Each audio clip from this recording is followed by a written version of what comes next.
High friends, welcome back to my channel homestyle cooking by রিম্পাতে।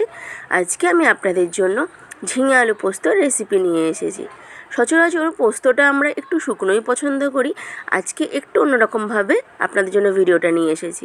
তো চলুন আমার সাথে পুরো ভিডিওটাতে থাকার জন্য। দেখা যাক রেসিপিটা আমি কিভাবে বানাই। আর ভিডিওটি ভালো লাগলে একটা লাইক করে দেওয়ার অনুরোধ রইল। প্রথমেই এখানে একটা কড়া বসিয়ে দিয়েছি। কড়ার মধ্যে বেশ খানিকটা সর্ষের তেল নিয়েছি। তেলটা ভালো করে গরম হয়ে গেছে। এবার এর মধ্যে কেটে রাখা আলুগুলোকে দিয়ে দেবো। এখানে আলুগুলোকে আমি মিডিয়াম সাইজ করে কেটে নিয়েছি। আপনারা চাইলে আপনাদের পছন্দ মতন ছোটো বা বড় করে আলুগুলো কেটে নিতে পারেন। এবারে আলুগুলোকে একটু ভেজে নেব ঢাকা দিয়ে। আলুগুলো একটু ভেজে নিয়েছি। এবার মিডিলটা একটু ফাঁকা করে দিয়েছি। দিয়ে এবার তেলের মধ্যে একটু ফোড়ন দেবো। তার জন্য একটা শুকনো লঙ্কা আর 1 চামচ মতন গোটা জিরে দিয়েছি। আপনারা চাইলে ফোড়নটা আগেও দিয়ে দিতে পারেন। এবার ফোড়নটাকে একটু ভালো করে ভেজে নেব। এবার সব একসাথে মিক্স করে নিয়ে আলুগুলো আবার ভালো করে ভেজে নেব। আলুগুলো দেখুন খুব ভালো করে ভেজে নিয়েছি। হালকা একটা কালার এসে গেছে আলুর মধ্যে। এবার এর মধ্যে কেটে রাখা ঝিঙেগুলোকে দিয়ে দেবো। এখানে দেখুন ঝিঙেগুলো আমি একটু বড় বড় করে কেটেছি, আপনারা আপনাদের পছন্দ মতন কেটে নিতে পারেন। এবার এর সাথে ভালো করে মিক্স করে নিয়ে আলু আর ঝিঙেটা আবার চাপা দিয়ে ভালো করে ভেজে নেব, যতক্ষণ না ঝিঙে থেকে জল বেরিয়ে যায় ততক্ষণ। এবার একটা পেস্ট তৈরি করব। তার জন্য বেশ খানিকটা এর মধ্যে মিক্সিং জারের মধ্যে পোস্ত নিয়েছি, আর এখানে 4টে কাঁচা লঙ্কা নিচ্ছি। এবার এর মধ্যে অল্প করে একটু জল দিয়ে একটা মিহি পেস্ট তৈরি করে নেব। দেখুন ঝিঙেটাও মোটামুটি ভাজা হয়েছে। এবার এর মধ্যে পরিমাণ মতন নুন দেব আর খুব সামান্য হলুদ দেব। আপনারা চাইলে হলুদটা নাও ইউজ করতে পারেন।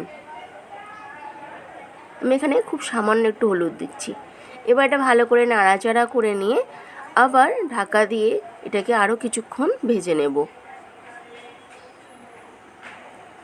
আপনারা যদি আমার চ্যানেলে প্রথমবার এসে থাকেন তাহলে আমার চ্যানেলটিকে সাবস্ক্রাইব করে পাশে থাকা বেল আইকনটাকে অবশ্যই প্রেস করে দেবেন, যাতে সবার প্রথম আমার ভিডিও নোটিফিকেশান আপনাদের কাছে পৌঁছে যেতে পারে। দেখুন আলু ঝিঙে সবটাই খুব ভালো করে ভাজা হয়ে গেছে, আর ঝিঙে থেকে অনেকটা জলও বেরিয়ে গেছে। এবার এর মধ্যে পরিমাণ মতন জল দিয়ে দেবো। আমি এখানে একটু ঝোল তৈরি করছি, তাই জন্য একটু জলটার পরিমাণটা বেশি দিলাম। আপনারা যদি একটু কম করতে চান ঝোলটা, তাহলে জলের পরিমাণটা এই সময় একটু কম ইউজ করবেন। এবার এটাকে ভালো করে মিক্স করে নিয়ে আবার ভালো করে ঢেকে দিয়ে যতক্ষণ না আলু আর ঝিঙেটা সিদ্ধ হয়ে যায় ততক্ষণ সিদ্ধ করে নেব। দেখুন আলু ঝিঙে সব ভালো করে সিদ্ধ হয়ে গেছে। এই সময় কিন্তু গ্যাসের ফ্লেমটাকে জোরে রাখবেন। এবার এর মধ্যে যে পোস্তটা বেটে রেখেছিলাম সেইটাকে দিয়ে দেবো। এবার ভালো করে নাড়াচাড়া করে যতক্ষণ একটু জলটা শুকিয়ে আসে ততক্ষণ ধরে আমি ফুটিয়ে নেব। গ্যাসটাকে কিন্তু অবশ্যই জোরে রাখবেন, কমিয়ে রাখবেন না এই সময় আর। এবার এটাকে ভালো করে ফুটিয়ে জলটা একটু কম করে নেব। দেখুন ফুটে ফুটে অনেকটা ঝোলটা কমে গেছে। রেসিপিটা আমার রেডি হয়ে গেছে। আপনাদের যদি আমার এই ভিডিও একটুও ভালো লেগে থাকে তাহলে লাইক, কমেন্ট, সাবস্ক্রাইব করতে ভুলবেন না। ভালো থাকবেন, সুস্থ থাকবেন। Thanks for watching.